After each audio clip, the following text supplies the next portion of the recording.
नमस्कार, संविधान वार्तामध्ये आपल्या सर्वांचं स्वागत आहे। आणि आता आपण भिवंडीतील साईबाबाचं जे मंदिर आहे त्या ठिकाणी आलेलो आहोत। आणि आजचा जो सोहळा आहे या ठिकाणी भादवड ते साईबाबा मंदिर हा एक दिवसाचा पालखी सोहळा या ठिकाणी आयोजित करण्यात आलेला आहे। आणि आपल्यासोबत आहेत भिवंडीचे लोकप्रिय आमदार माजी आमदार रुपेशजी म्हात्रे साहेब। आपण म्हात्रे साहेबांकडून जाणून घेऊ की हा जो सोहळा आहे याच्याबद्दल ते काय माहिती आहे आणि कशा प्रकारे हा सोहळा दरवर्षी राबवला जातो। सर, स्वागत आहे तुमचं आमच्या चॅनलमध्ये। काय सांगाल आजच्या सोहळ्याबद्दल? 2004 पासून भादवड ते श्री क्षेत्र शिर्डी या ठिकाणी पालखी सोहळा आयोजित केला गेलेला होता।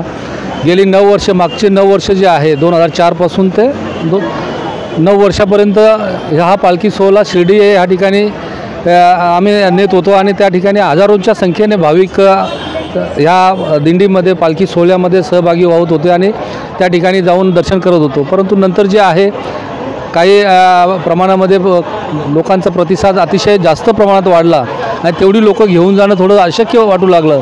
आणि त्यामुळे एक पर्याय आम्ही या ठिकाणी केला की भादवड ते साईबाबा मंदिर या ठिकाणी ह्या पालखीचं आयोजन करण्याचं काम सुरू केलं। आणि त्यामध्ये देखील ग्रामस्थांचं मोठ्या प्रमाणामध्ये सहभाग आणि उत्स्फूर्त प्रतिसाद मिळू लागला। खरं तर ही बाबांचीच कृपा आहे, कारण देवाचं काम हे आपण कोणी एक माणूस करूच शकत नाही। ह्यामध्ये सर्व साई भक्त जे आहेत, ग्रामस्थ जे आहेत आणि परिसरातील पंचक्रोशीतील सर्व भाविक जे ह्यामध्ये सहभाग घेत असतात किंवा ह्या पालखीला भेट देत असतात, हे सर्वांचं त्यांचं कार्य आहे आणि त्यामुळेच हे कार्य अतिशय चांगल्या प्रकारे होत असतं। आम्ही दरवर्षी जो नवीन वर्ष सुरू होतो त्याचा पहिला गुरुवार जो असतो त्या पहिल्या गुरुवारी या पालखी सोहळ्याचं आयोजन करतो आणि ह्या पालखी सोहळ्यामध्ये हजारोच्या संख्येने लोक सहभागी होत असतात। खरं तर आता हा कोरोनाचा कार्यकाल आहे, अजून देखील कोरोनाचं संकट टळलेलं नाही आणि त्यामुळे आपण सर्वांनी आपली स्वतःची काळजी घेऊन आपल्या परिवाराची, आपल्या घराची, आपल्या परिसराची काळजी घेतली पाहिजे। आणि त्याप्रमाणे या ठिकाणी सोशल डिस्टन्स मेंटेन करून सर्व ज्या शासनाने दिलेल्या नियम आहेत, निर्बंध आहेत, ते सगळे निर्बंध या ठिकाणी त्यांचं पालन करून या पालखी सोहळ्याचं आयोजन केलं जातं आणि आज लोकांचा देखील उत्स्फूर्त प्रतिसाद आपण पाहिलेला आहे। मी ह्या पालखी सोहळ्याच्या माध्यमातून सर्व साई भक्त आहेत, सर्वच लोक जे आहेत या भारताचे नागरिक आहेत, त्या सर्वांना खरं तर ह्या कोरोनाच्या संकटातून या कोरोनावर यश प्राप्त करून कोरोनाला हरवून आपण सर्व स्थितीप्रमाणे ज्याप्रमाणे आपलं जीवन पूर्ववत होतं त्याप्रमाणे व्हावं यासाठी साईबाबाचरणी प्रार्थना करतो की हे संकट लवकरात लवकर टळू देत, संपूर्ण देश अतिशय चांगल्या प्रकारे चालावा आणि खास करून माझे जे सहकारी आहेत, साई भक्त आहेत, यांचं अन्नात देखील चांगलं आरोग्यमय असं त्यांचं आयुष्य व्हावं आणि सर्वांना सुखमय समृद्धमय जीवन मिळावं अशी मी साईबाबाचरणी प्रार्थना करतो। आणि ह्या सोहळ्याच्या निमित्ताने खरं तर नवीन वर्षाच्या मी खास करून शुभेच्छा देईन, कारण नवीन वर्षाच्या पहिल्या गुरुवारी हा पालखी सोहळा आहे आणि हा वर्ष जो आहे, मागील वर्ष तर थोडासा आपल्या सर्वांच्या दृष्टीने वाईट गेलेला आहे, कारण कोणी कोरोनामध्ये आपलं जवळचं गमावलेलं आहे, कोणी आपले स्वप्न गमावलेले आहेत। परंतु येणाऱ्या या वर्षामध्ये सर्वांची स्वप्न साकार होत आणि सर्वांना चांगलं आरोग्यमय जीवन मिळो एवढ्या साईबाबाच्यांनी प्रार्थना करून या शुभेच्छा देखील देतो। धन्यवाद। दादांनी शुभेच्छा दिलेल्या आहेत। दादा, आपण एक थोडा राजकीय प्रश्न आणि थोडासा आरोग्याचा प्रश्न की आता आपण बघतो की महाराष्ट्र राज्यामध्ये शिवसेनेची सत्ता आहे आणि माननीय उद्धवजी ठाकरे साहेब अतिशय चांगल्या प्रकारे काम करतात। कोरोनाच्या काळामध्ये त्यांनी चांगलं काम केलेलं आहे आणि आता लसीकरणाची मोहीम येते। दादा, आपल्या मतदारसंघातील लोकांना आता लसीकरण सुरू होते, आपण काय आव्हान कराल आमच्या चॅनलच्या माध्यमातून? सर्वप्रथम तर मी आपल्या संविधानच्या वार्ता या चॅनलचं मी मनापासून आभार व्यक्त करतो की आपण अतिशय चांगल्या प्रकारचा प्रश्न विचारलेला आहे आणि निश्चितच राज्यामधली जी परिस्थिती आहे, कोरोनाचं जे संकट आहे ते व्यवस्थितपणे हाताळण्याचं काम सन्माननीय आमचे पक्षप्रमुख आणि या राज्याचे सन्माननीय मुख्यमंत्री उद्धवसाहेब ठाकरे यांनी केलेलं आहे।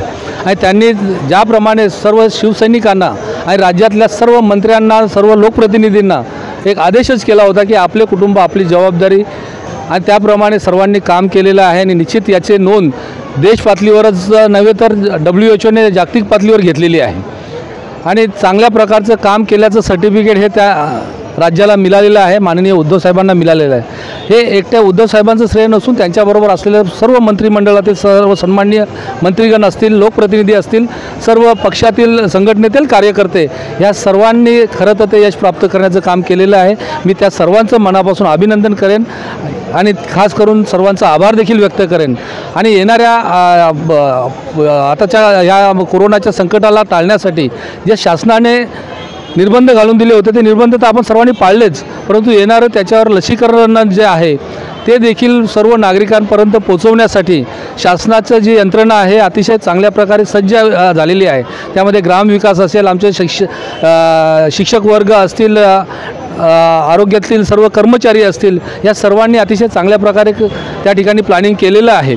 आणि हे लसीकरण जे आहे राज्यातले जे कोरोना योद्धे आहेत, खास करून कोरोना कालावधीमध्ये ज्यांनी चांगलं काम केलं आणि ज्यांनी हे संकट आहे हे कमी करण्यासाठी प्रत्यक्षदर्शी काम केलं, त्यांना प्राधान्य दिलं पाहिजे. अशा प्रकारचं जे शासनाचं धोरण आहे त्यांना प्राधान्य देऊन उर्वरित टप्प्याटप्प्याने सर्व शेवटच्या घटकातला नागरिक जो आहे त्याला देखील या लसीचा लाभ झाला पाहिजे. अशा प्रकारचं काम शासनाचं सुरू आहे. निश्चितच लोकांनी ह्या लसीकरणाला देखील ज्याप्रमाणे आपण शासनाच्या हाकेला साथ दिलेली आहे त्याच प्रकारचं काम आता हे लसीकरण करताना देखील सर्व नागरिकांनी घ्यायचे आहे. आणि ह्या लसीचा लाभ घेऊन खरं तर कोरोनामुक्त होऊन आपल्या येणाऱ्या भावी पिढीला देखील सुरक्षित करण्याचं काम करायचं आहे. आपल्या माध्यमातून मी हे आव्हान सर्वांना करतो आहे. आणि पुन्हा एकदा संविधान वार्ता ह्या न्यूज चॅनलचं मी खरोखर मनापासून आभार व्यक्त करतो. दादा, एक शेवटचा प्रश्न की हे सरकार बसल्या दिवसापासून भारतीय जनता पार्टी जे विरोधक आहे की सरकार पडणार अशा प्रकारचं बोलतात ना की देव पाण्यामध्ये घेऊनच बसले, पण हे सरकार काय पडत नाही आणि चांगल्या प्रकारे काम करतं. आम्ही 2 दिवसापूर्वीच खासदार कपिल पाटील यांच्यासोबत चर्चा केली तेव्हा त्यांनी सांगितलं की सरकार पडेल, तर हे विरोधक हे सरकार पडेल अशा प्रकारची भूमिका घेतात. काय सांगाल आपण? खरं तर आशेवर हे जग चाललेलं आहे. आता कोणी काय आशा ठेवायची हा ज्याचा त्याचा प्रश्न आहे. जेव्हापासून हे महाआघाडीचं सरकार आलेलं आहे खरं तर अतिशय चांगल्या प्रकारचं काम केलं, याची नोंद मी याआधी देखील सांगितलं आणि आताही सांगतो की जनतेने देखील घेतलेली आहे. जनता ह्या सरकारच्या पाठीशी आहे. खरं तर कोरोनाच्या कालावधीत केलेल्या कामाचं ज्या यंत्रणेने दखल घ्यायला पाहिजे त्या यंत्रणेने घेतलेली आहे. WHO दखल घेणे म्हणजे जागतिक पातळीवर दखल घेतली गेली. याचा अर्थ सरकारचं काम चांगलं आहे आणि सरकारचं चांगलं काम चालू असताना जनतेचं पाठबळ आहे. आणि जोपर्यंत जनतेचं पाठबळ आहे हे सरकार पडण्याचा ज्यांना कुणाला स्वप्न पडत आहे त्यांचं ते स्वप्नच असणार आहे. आणि स्वप्न प्रत्यक्षात येण्यासाठी खरं तर झोपेतून उठावं लागतं आणि विरोधकांचं काम आहे. विरोधक असल्याशिवाय खरं तर सरकार आणि विरोधक ही 2 चाकं आहेत. या दोघांनी समानतेनं चालून जनतेच्या विकासासाठी आणि जनतेच्या चांगल्या गोष्टींसाठी झटलं तर निश्चितप्रमाणे जे आपलं लोकशाहीचा जो खऱ्या अर्थाने आपण म्हणतो की लोकशाहीचा लोकांमध्ये रुजू झालेला विचार तो ह्या दोघांच्या माध्यमातून जाऊ शकतो. त्यासाठी विकास कामाला त्यांनी खरं तर विरोधाला विरोध न करता सरकारबरोबर आलं पाहिजे. आणि दुसरी गोष्ट, सरकार पडेल ह्या आशेवर जगण्यापेक्षा ह्या सरकारबरोबर राहून या सरकारला ज्या ज्या ठिकाणी चांगलं काम होत असेल त्या ठिकाणी सहकार्य केलं पाहिजे.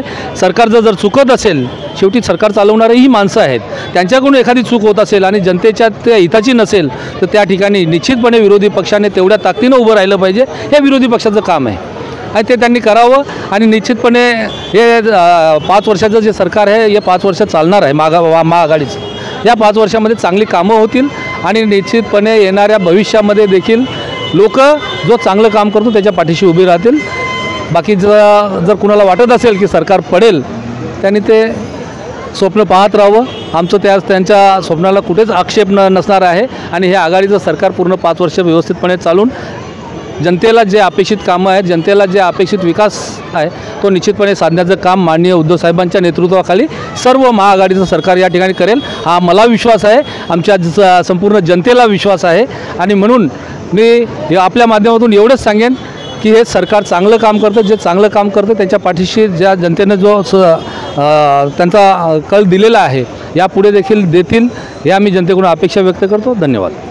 धन्यवाद दादा आमच्या चॅनलशी चर्चा केल्याबद्दल। तर हे होते रुपेश दादा म्हात्रे, भिवंडीचे माजी आमदार, आणि अतिशय निर्भीडपणे आणि रोखठोकपणे त्यांनी चर्चा केलेली आहे। साईबाबाच्या पालखीचं महत्त्व आपल्याला समजून सांगितलं आहे। त्याचबरोबर महाराष्ट्र राज्याचं जे सरकार आहे माननीय उद्धवजी ठाकरे यांच्या नेतृत्वाखाली कशा प्रकारे यशस्वीरित्या काम करत आहे, कोरोनाशी लढा देण्यासाठी इतर राज्यापेक्षा महाराष्ट्र सरकार कसं अग्रणी आहे आणि WHOने याची दखल घेतली आहे। त्यामुळे विरोधक जे टीका करतात त्या टीकेला ते कुठल्याही प्रकारे त्याची दखल घेण्याची गरज नाही, अशा प्रकारची भूमिका त्यांनी व्यक्त केलेली आहे रुपेशदादा म्हात्रे यांनी। आणि रुपेशदादा म्हात्रे यांनी एक अतिशय महत्त्वाचं भाजपाला टोला लगावलेला आहे की स्वप्न जर सत्यात उतरवत असेल त्यासाठी जागं व्हावं लागेल। तर भारतीय जनता पार्टीचं जे स्वप्न आहे हे सरकार पडेल तर हे त्यांचं स्वप्नच राहणार आहे, सरकार कधी पडणार नाही, पूर्णपणे 5 वर्ष पूर्ण करेल अशा प्रकारचा विश्वास या ठिकाणी रुपेशदादा म्हात्रे यांनी व्यक्त केलेला आहे। संविधान वार्ताकरिता दिनेश ठाकरे, भिवंडी। धन्यवाद।